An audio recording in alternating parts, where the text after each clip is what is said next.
And for more on this, we're now being joined by John Erath from Washington, D.C. Mr. Erath is a Senior Policy Director for the Center for Arms Control and Non-Proliferation. Welcome to the show, Mr. Erath. I want to first start by asking you that the Russian President Vladimir Putin has replaced Defense Minister Sergei Shoigu and now appointed him as the Secretary of the Security Council. What kind of bearing will this have in Russia's war with Ukraine, as this is one of the most significant changes that Putin has made since Russia invaded Ukraine?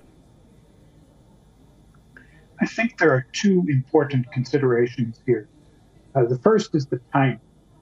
This change is being made immediately after Putin officially began his fifth term in office. So I think it's probably something that was in the works for some time. But with the election earlier in the spring, Putin did not want to give any hint of instability at a critical time. So he's waited until all of the ceremonies are over and he's secure in his office for another term before he made these changes.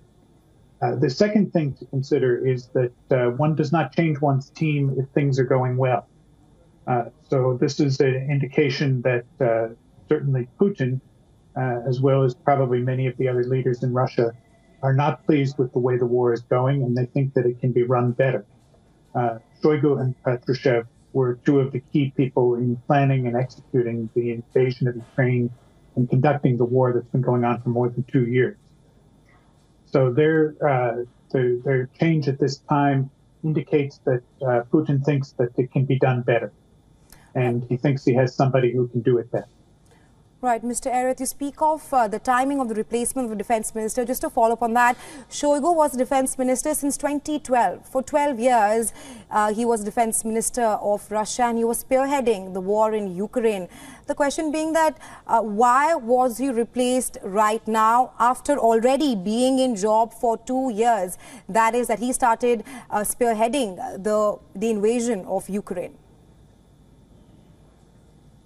I think that after 2 years of war and Russia generally not being able to achieve its military objectives, the decision was that it was time for a change in leadership.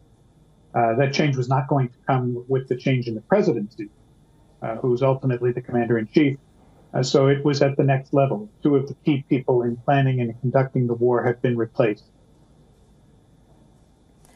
Right. Thank you, Mr. Erath, for taking our time and joining us here on WION with your insights. You're welcome.